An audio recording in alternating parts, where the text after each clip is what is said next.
नमस्कार। मैं आपका अनिल भास्कर और आप देख रहे हैं अतुल्य भारत न्यूज़ चैनल। ये हमारा अतुल्य भारत मीडिया ग्रुप का एक छोटा सा पार्ट है जिसको आप यूट्यूब पर और फेसबुक पोर्टल के रूप में atulyaBharat.in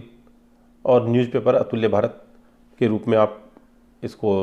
पढ़ सकते हैं, समझ सकते हैं, ले सकते हैं। ये अतुल्य भारत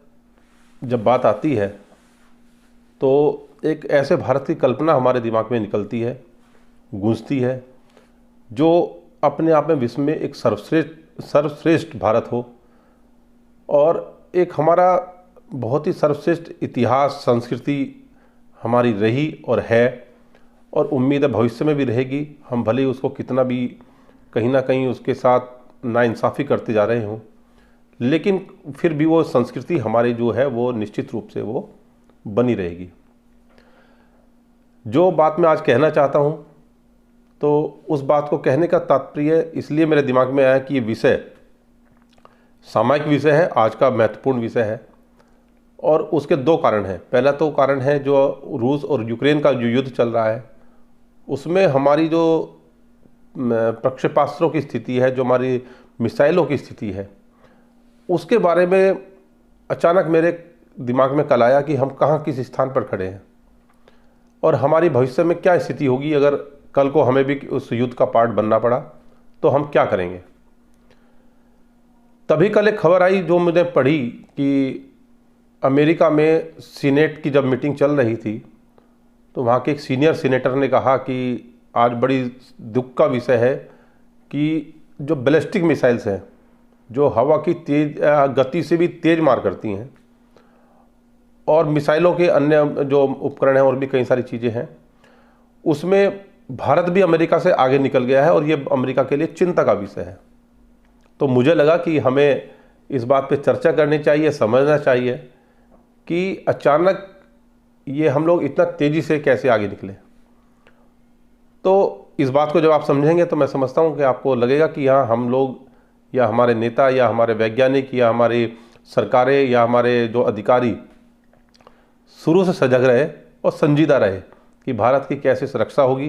कैसे उसके मान सम्मान को हम बना करके रखेंगे।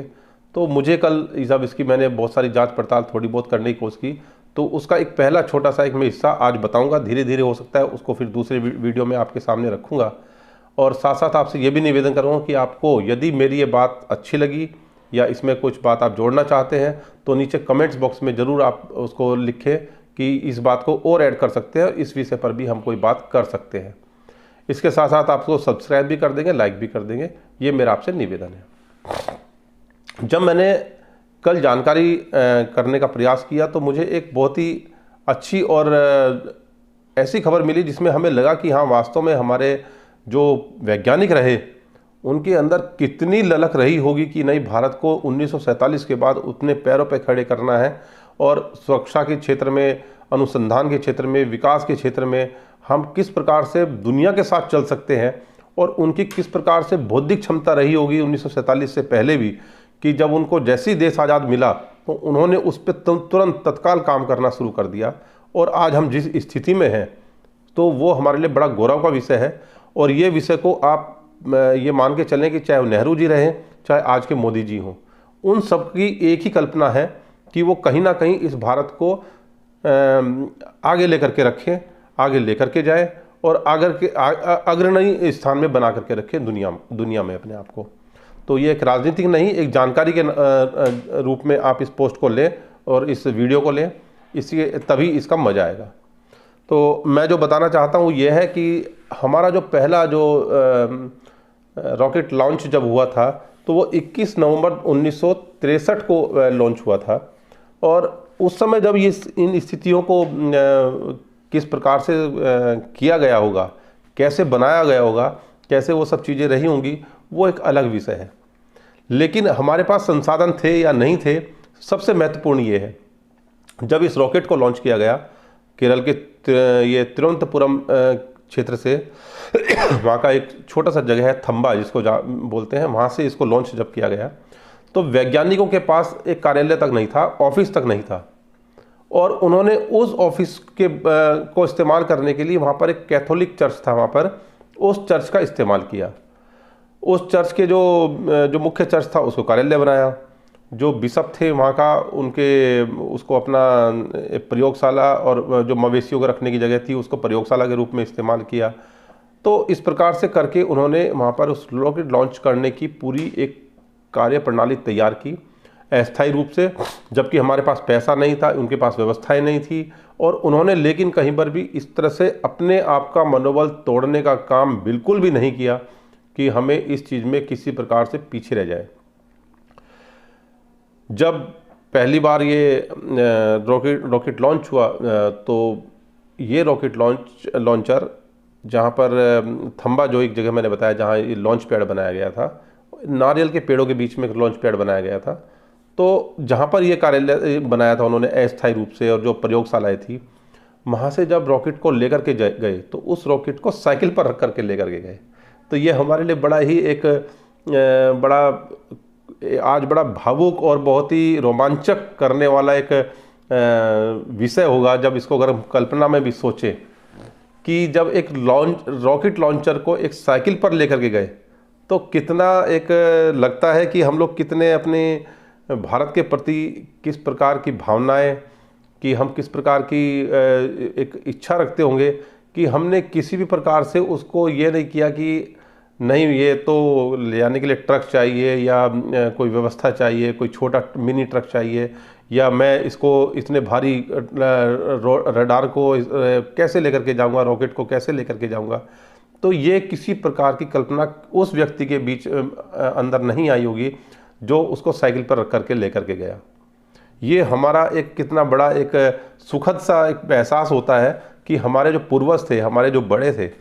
हमारे जो पहले पीढ़ी रही जो देश की आज़ादी के बाद, उनके अंदर किस प्रकार की एक ललक रही होगी, और उन्होंने किस प्रकार से आज उस देश को लाकर के खड़ा करने का नींव हमें देने का काम किया,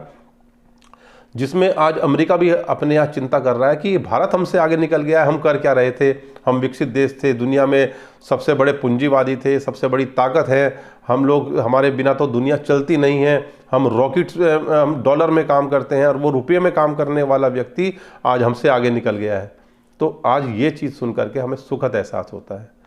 इसके बाद जब उसको रॉकेट को लॉन्च करने के लिए वहाँ पर लेकर के गए, तो उसके साथ साथ दूसरा रॉकेट भी लेकर के गए थे वहाँ पे कुछ समय के बाद। तो उसको बैलगाड़ी में रख करके लेकर के गए, जो हमारे भारत की जिसमें जो अंग्रेज बोलते थे कि भारत सपेरों का, बैलगाड़ियों का, जानवरों का देश है, और वहाँ के लोग उसी मवेशियों के साथ अपना जीवन यापन करते हैं। तो हमने उन्हीं मवेशियों के साथ अपनी आधुनिक दुनिया की नींव रखी, और उस आधुनिक दुनिया की नींव रखने के साथ साथ हमने आज इस स्थिति में लेकर के आया कि 2020 तक हम लोगों ने 371 अपने जो अंतरिक्ष में छोड़ने वाले जो वो थे उपग्रह, वो हमने छोड़े। तो वो रॉकेट अलग चीज़ हो गई और ये अलग चीज़ हो गई। लेकिन मिसाइलों में भी फिर हम जब आज स्थिति में हैं, मिसाइलों की बात अगली वीडियो में करूँगा। और आज हमारे पास उस तरह की मिसाइलें हैं कि जिसमें हम लोग आज चीन से, रूस से, उत्तरी कोरिया से और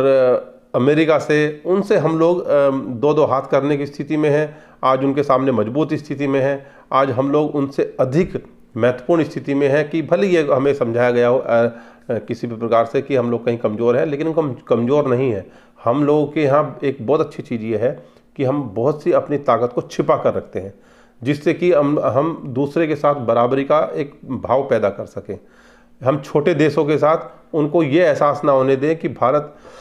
सुपर पावर है और वो हमसे बहुत ही मित्रवत व्यवहार करे। तो ये एक हमारा जो भाव है, जो हमारी संस्कृति है, हमने अपनी आधुनिक भारत के साथ साथ अपनी उस संस्कृति को भी आगे लेके जाने का काम किया है। हमने अपनी सोच को भी आगे लेके जाने का काम किया है, जिसमें जब गुटनिरपेक्ष आंदोलन एक संगठन बनाया था छोटे छोटे देशों के साथ, घाना जैसे छोटे छोटे देशों के साथ जुड़ करके, तो वो भी अब हमारे साथ बैठ करके, अब भारत के साथ बैठ करके उनके अंदर कोई ऐसी महसूस ना हो कि उनको लगे कि हम लोग बहुत सुपर पावर के साथ हैं, उनको लगे हम अपने भाई के साथ हैं, हम अपने सहयोगी देश के साथ हैं। वो खुल कर के हमारे साथ रहे, रणनीतिक रूप से, सामरिक रूप से, आर्थिक रूप से, सामाजिक रूप से, राजनीतिक रूप से वो हमारे साथ जुड़ें, मानसिक रूप से जुड़ें और हम भारत का जो झंडा है वो पूरे देश में इस प्रकार से फहराए कि जिस प्रकार से एक सर्व वसुधैव कुटुंबकम वाली जो बात होती है, आपसी भाईचारे की बात होती है। तो वो जब मैं कल इस अंतरिक्ष की दुनिया में भारत का जो रोल मैं पढ़ रहा था, तो निश्चित रूप से मुझे समझ में आया कि हम लोग उस परिप्रेक्ष्य में 1947 से काम कर रहे हैं, आज भी उसमें काम कर रहे हैं। अटल जी रहे हों, गुजराल जी रहे हों, राजीव जी रहे हों, इंदिरा जी रही हों, उसमें चरण सिंह जी रहे हों, उसमें आपने चाहे बीच में अन्य नरसिम्हा राव रहे हों या मनमोहन सिंह जी रहे हों या अब मोदी जी हों, वो हमारा काम अनवरत रूप से चल रहा है, लगातार रूप से चल रहा है, कंटिन्यू चल रहा है। हम लोग उसमें बहुत आगे हैं। तो मैं युवाओं से कहना चाहता हूँ, ये मेरा भारत अतुल्य भारत था, अतुल्य भारत है, अतुल्य भारत रहेगा। सकारात्मक रहें, भारत के साथ कंधे से कंधा मिला करके रहें, हर जगह अपने साथ एक काम करें, अच्छा काम करें, भ्रष्टाचार को दूर करने का काम करें। शॉर्टकट से पैसे कमाने के बजाय भारत किस स्थिति में दुनिया में अपना स्थान बना सकता है, वो सोच के साथ काम करें। ये मेरा आप लोगों से निवेदन है। अतुल्य भारत के रूप में ये मेरी पहली वीडियो है, तो मैं आपसे निवेदन करता हूं कि इसको अधिक से अधिक शेयर करें, अधिक से अधिक इसको सब्सक्राइब करें और अधिक से अधिक लोग इसको लाइक करें। इसी के साथ मैं आपसे नमस्कार करता हूं और अगले वीडियो में प्रयास करूंगा मिसाइलों के बारे में आपको बताने की, और उसकी थोड़ी जानकारी और भी दूंगा टेक्निकल। तो वो आप अवश्य सुने और इन सबको शेयर करें। कमेंट जरूर करें कि आप क्या सुनना चाहते हैं। मेरे से हो सकता है कि कुछ मैंने कहने में गलती की हो, वो भी आप कमेंट्स बॉक्स में ज़रूर बताएं। भविष्य में क्या हम किस बात पे चर्चा कर सकते हैं, वो भी आप ज़रूर बताएं। जय हिंद, जय भारत, अतुल्य भारत की जय हो।